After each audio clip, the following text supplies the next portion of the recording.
I'm prefacing this by saying that my female 32, husband 34, is the only child in the family. His mom always wanted a grandbaby, and unfortunately, she was never able to become a grandmother as my husband was married before and his ex was unable to have kids. He also tried adoption while single but couldn't. So when we found out that we were expecting, mother-in-law started visiting daily. We didn't do that in the past. Started bringing stuff for the baby and spent a lot of money. My son is now a few weeks old. Mother-in-law retired right after he was born and told us she was making herself free and available for her grandbaby. She stayed with me for a whole 2 weeks and only went home recently. Those 2 weeks were unbearable, with her being all over me to get to the baby. I was getting fed up, but I kept my mouth shut and played nice. Then she started complaining about missing her grandbaby and not being able to see him every day and watch him grow. Finally, she sent me a list called Visitation Time. In this list, she mentioned when we're expected to bring the baby to her, 5 days a week, and spending the weekend with her, hours from 10 a.m. to 5 p.m., and said she had a bottle ready for feeding and a closet full of diapers. Not just that, but she wants them overnight on Monday and Wednesday. That's 2 nights a week. Now, as a new mom, I couldn't imagine having my newborn son away from me for that long, especially overnight. So I called her to give her my response, which was a no, but she ranted about how I needed to loosen up and stop being unreasonable and emotionally too attached. This made me angry, not gonna lie. So I took her list and used scissors to shred it into pieces. Then I took a picture of the paper shred and sent it to her, hoping she'd get the message and get how serious I am about my no. Apparently she cried to my husband and the whole family because they claimed I was trying to keep her only grandbaby away from her after she waited so long to have him. And my husband went off on me after coming home from work to call my move childish and pathetic. I still keep getting backlash over this, and now I'm starting to think maybe I'm in the wrong for how I behaved the entire interaction with her. But I was trying to enforce my boundaries after she brushed them off. Am I the idiot? Not the idiot.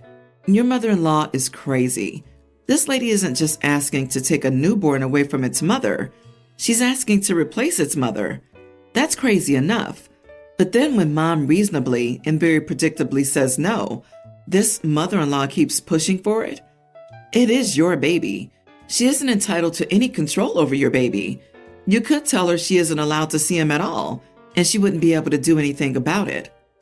Plus, she called OP unreasonable and too emotionally attached to her brand new baby, while demanding to see that baby almost more often than its parents.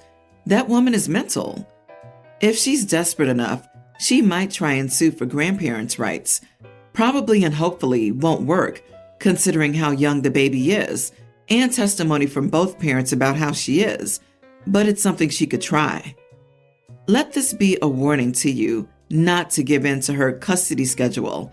She will use it later as proof of her grandparents' rights. But you have to play this right. Sending the photo made you look bad and left proof of how mean you are for mother-in-law to show your husband.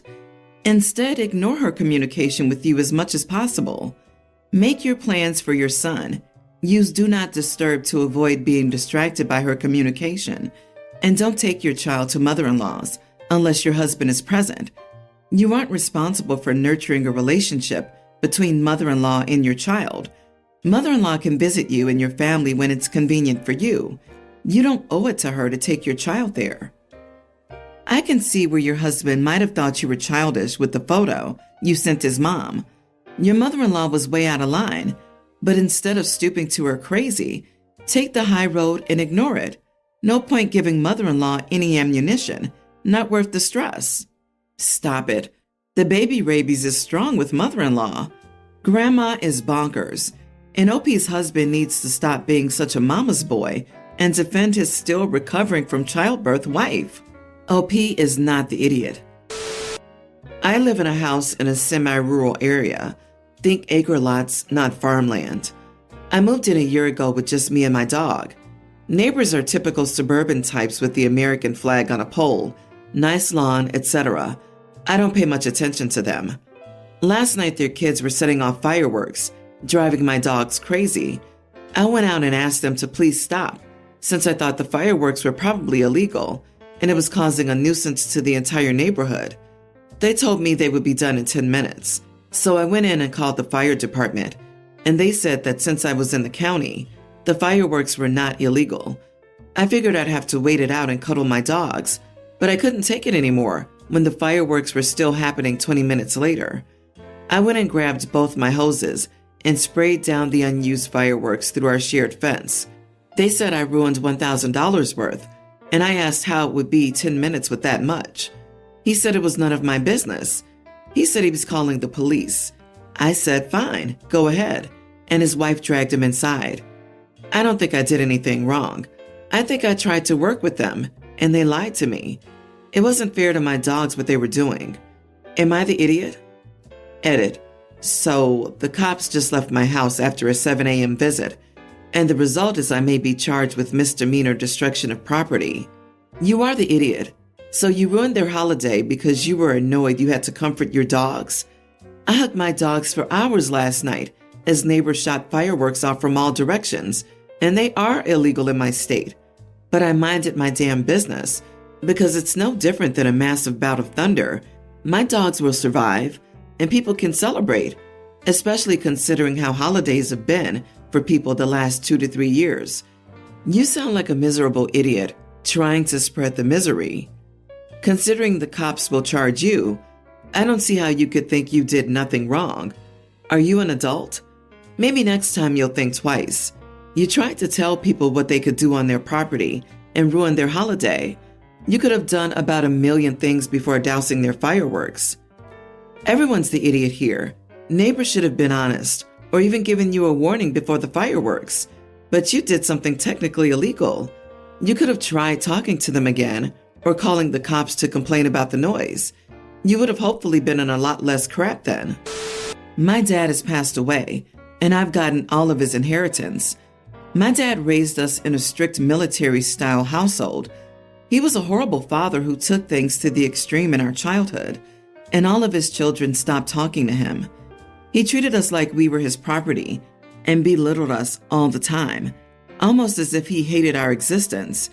He actually disowned me when I was 15 because I got pregnant out of marriage with a man who was black and kicked me out to fend for myself. So I had to figure out how to provide for myself and my child. My dad ended up contacting me a month after my mom passed away, crying and apologizing for how he treated my siblings and me, and asked if we could meet up. So I decided to meet up with my dad because even though he wasn't the greatest father, it didn't change my love for him. When we met up, my dad seemed very genuine, so I continued seeing him, increasing to seeing him 3 times a week. My dad also tried contacting my siblings, but none of them gave him the time of day. I spoke to them about the issue, and they told me to allow him to die a lonely death. Later on, my dad got super sick, and I ended up moving in with him with my 2 children to help take care of him. I learned things about my dad that I never knew, and I started to love being around him and seeing him as a different person. I chose to forgive him.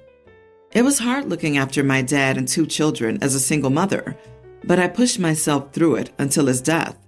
But during the hard times, I asked my siblings for help, and they both mocked me for even helping my dad, told me I should throw him in an old age home, and even asked me to take pictures of him so they could see him weak. My siblings and my relationship used to be super close, but they've become distant ever since I started talking to my dad. Now that my dad has passed, I inherited everything from him and learned that my father owned a lot more properties and had a lot more money than I could have ever imagined. My siblings feel like they're entitled to some of the inheritance and have told me if I don't give them any, they'll stop talking to me and that I'm becoming like my dad. Since they had to go through having my dad as a father, they feel they deserve some payout. I disagree with them. The reason I got the inheritance is that I gave my dad another chance. I helped him when he was at his weakest, and I went through a lot juggling raising my children and caring for my dad without any of their help. Even when I begged them to help me, They just made fun of me for helping my dad and choosing to forgive him. Now, forgiveness is a choice, and I respect their choice not to forgive, but they didn't respect mine to forgive him and added more difficulty to my life. They act like it was either them or my dad, and now are acting like I'm being selfish for not sharing the inheritance my dad left for me. Am I the idiot for not giving some of my inheritance to my brother and sister? You are the idiot. Be prepared to lose your siblings over it. You made your choices, and to be honest, your dad was crappy right up until he died by leaving your siblings out of his will purely for spite. He knew he was a lousy father and chose pettiness in the end. You've chosen your inheritance over your siblings. You may feel justified, but you aren't in the right, and neither was your dad. Your bed is made, and it's time to lay in it. Not the idiot. Your father had every right to leave his property to his one child with whom he had a relationship. It isn't pettiness on the deceased father's part to reward the child who loved and cared for him when he was ill. Dad wasn't crappy to the end. He sought out the OP to make amends. As she said, he cried and apologized for the way he mistreated her. OP and her father built up a relationship. Her siblings had that choice but refused to do so. They also mocked OP, a single mother with 2 children, for having a relationship and caring for her father in his home. And now that her father left her with an inheritance, they demand money and threaten emotional blackmail to make her comply? They're idiots. I don't know if you're an idiot or not. The situation's too complicated for such a simplistic judgment, but I do know you may be furthering the harm done to your siblings. I know that you'll be changing how your siblings see you for the rest of your life. They chose differently than you. They had that right. Everyone must deal with their damage in the ways that they can.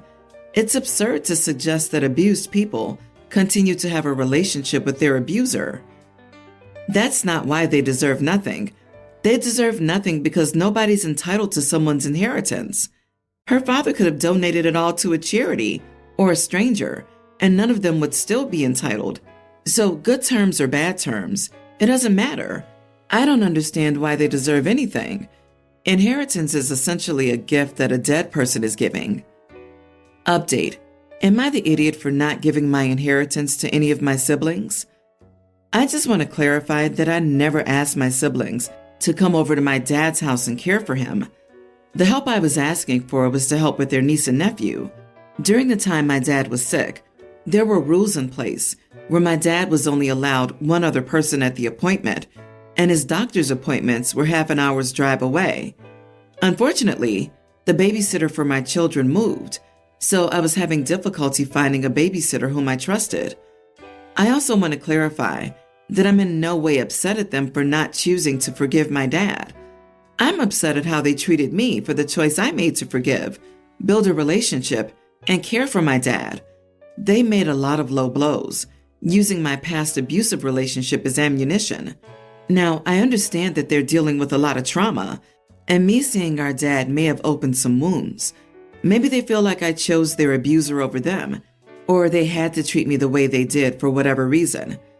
I don't want my children to be deprived of an aunt and uncle because of money, so I do think the best option is to give them some of the inheritance. I've not figured out the amount I'll give them or how I'll divide things. Your siblings sound like terrible people, not because they wouldn't see or forgive their father, but because they wouldn't help you with their niece and nephew, who are innocent children. Consider it a blessing to get a second chance with your dad and to have your siblings removed from your life. Keep the inheritance for yourself and your children. You can use it towards babysitters, daycare, preschool, and college for them and yourself. Think of only yourself and your kids right now. Cheeky buggers. Tell them they told him to die a lonely man. They chose to cut him off and accept the consequences. Don't expect to have a relationship with them, no matter what you do. They were raised to mistreat people. They're probably going to keep doing that. My kids speak French because my husband is from Quebec, but they also speak English because we live in an English-speaking province. So I can understand it, but my accent sucks. We're currently visiting my in-laws and everything was okay. It was just my nearly adult niece likes to tease me about my limited French. Of course, I laugh it off because she's only joking, and I'm grown enough to not take her seriously. The thing is, for dinner, everyone was spread out. I was sitting with my kids because my son wanted me to feed him. Suddenly, my niece comes up to me, says something and giggles. I was out of it because my son had just spilled his juice, and I was cleaning it up. But the next thing I knew, my other son started yelling at her. He mainly was telling her to shut up. My niece freaked out and ended up slipping on the juice.